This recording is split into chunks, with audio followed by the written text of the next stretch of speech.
شیخ محترم، جیسا کہ قربانی قریب آ رہی ہے، جب قربانی اس سے پہلے بھی ایک ایسا ہی مسئلہ ہوا تھا، جب طوفان زلزلے وغیرہ کچھ آئے تھے تو لوگوں نے یہ سوچا، یہاں پر نکالا تھا کہ قربانی کیوں کی جائے گی جبکہ قربانی کرنے سے بہت ساری امت کا خسارہ ہو سکتا ہے۔ تو آج بھی وہی فکرہ، وہی چیز سامنے آ رہی ہے۔ بعض لوگ یہ پوسٹیں کرنا شروع کر دیے ہیں کہ کورونا کی مہاماری ہے، لوگ غربت اور فقیری، ایجوکیشن، یہ سارے سسٹم پریشان ہو چکے ہیں، لہذا قربانی کے بجائے سارا پیسہ ادھر لگایا جائے، جو مسلمان غریب ہیں، جو بچے غریب ہیں، جو بچے یتیم ہیں، ان کی طرف لگایا جائے، اور قربانی وغیرہ کا گوشت وغیرہ میں تقسیم کر کے، یا گوشت وغیرہ سے کورونا کے پھیلنے کا بھی امکان ہے، وہ جانے کا بھی بہت ساری پریشانیاں آ سکتی ہیں قربانی کے دنوں میں، لہذا قربانی سے پرہیز کرنے کا مشورہ دیتے ہوئے پوسٹیں بناتے ہیں۔ اس پر ہم کیا جواب دیں گے؟ دیکھیے، یہاں چند باتیں ہیں۔ پہلی بات تو یہ ہے کہ قربانی ایک اسلامی شعیرہ ہے، وہ جب تک ادا کیا جا سکتا ہے وہ کسی وجہ سے اسے روکا نہیں جا سکتا۔ بہت سے علماء کے نزدیک واجب ہے، جبکہ جمہور اسی کے قائل ہیں کہ وہ سنت ہے اور سنت مؤکدہ ہے۔ بعض حدیثوں سے اس کے وجوب کا شبہ ہوتا ہے، جیسے من وجد ساعۃ فلم یضح فلا یقربن مصلانا، یا سنن ابو داؤد کی روایت، یا ایھا الناس علی کل اہل بیت فی کل عام اضحیہ، ہر گھر والوں پر ہر سال میں ایک ہے نا۔ تو بعض حدیثوں سے اس کے وجوب کا ثبوت ہوتا ہے۔ تو پہلی بات تو یہ ہے کہ یہ اسلامی شعیرہ ہے، اسے ترک نہیں کیا جائے گا، اسے ترک نہیں کیا جائے۔ اذان اسلامی شعیرہ ہے، اسے ترک نہیں کیا جائے گا۔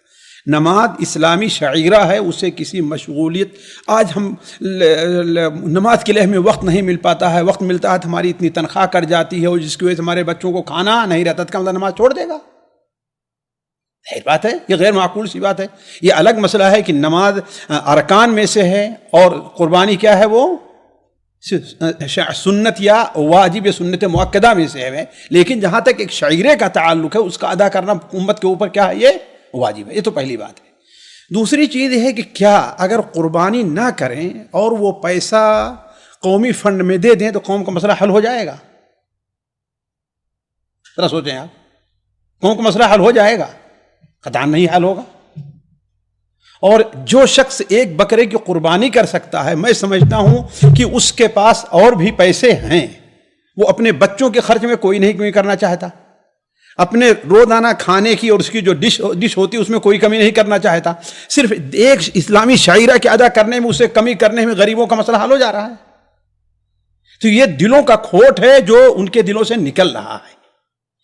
تیسری بات یہ ہے کہ ہاں، اگر یہ چیز متحقق ہو جائے، غالب گمان ہو جائے، صرف وہم نہ رہے، جیسے کہ آج کل بہت وہم ہے، لوگ مسافہ کرنا چھوڑ دیے ہیں، ہے کہ نہیں ہے؟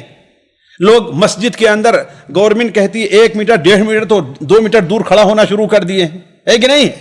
تو صرف وہم نہ رہ جائے، اگرچہ متحقق ہو جائے کہ ہاں بھائی اس گوشت کے اندر کورونا ہے، تو ٹھیک ہے، آپ نہ کیجئے، اس کو نہ تقسیم کیجئے۔ اور وہ کورونا ہے تو پکانے یا دوسرے تو ضائع بھی تو وہ ختم بھی تو ہو سکتا ہے نا، ہے کہ نہیں؟ ایک بکرا ہے، لے آئیے آپ، اسے پہلے دھلائیے اچھی طریقے سے، ہے کہ نہیں؟ اسے نہلائیے، وہ ختم ہو جائے گا۔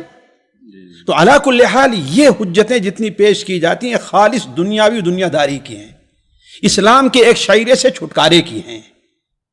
اگر فعلاً کہیں ایسی مجبوری ہو جائے کہ جہاں جانور نہیں مل رہے ہیں، یا عام جو ذمہ دار ہیں یا سمجھدار لوگ ہیں کہہ رہے ہیں کہ ہاں عام طور پر جانوروں کو بھی یہ بیماری لگ گئی، تو اگر نہیں مل پا رہا تو الگ مسئلہ ہے، بدرجہ مجبوری، اس کو چھوڑے کوئی مسئلہ نہیں ہے۔ لیکن یہ سب حجتیں کہ ہاں قوم کو اس کی ضرورت ہے اور اس سے جو ہے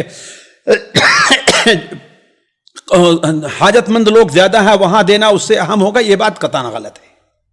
لیکن فعلاً اگر معلوم ہو جائے کہ ہاں ہمیں جانور نہیں مل پا رہے ہیں، یا ذبح کرنے والے لوگ نہیں آ رہے ہیں، ہمارے پاس شہر میں اتنی جگہ نہیں کہ ہم یہاں پہ ذبح کر سکیں، ذبح کرنے والے یا گورنمنٹ نے وہ منع کرے، تو یہ الگ مسئلہ ہے کہ نہیں؟ یہ ایک مجبوری ہے، جیسے ہمارے لیے مسجد میں نماز پڑھنا ضروری ہے، جمعہ پڑھنا ضروری ہے، لیکن گورنمنٹ طرف سے منع آ گیا اور ہماری اس میں مصلحت بیان کی گئی، ٹھیک ہے ہم جمعہ نہیں پڑھیں گے، لیکن ہم یہ سوچ کر کے نہیں چھوڑیں گے کہ ہاں بھائی جمعہ کے چھوڑنے میں ہماری قوم کا یہ فائدہ ہے، کہ اس کو اتنا پیسے مل جائیں گے، اس کا اتنا وقت نکل جائے گا، یہ نہیں چھوڑیں گے ہم اس کی وجہ سے. جی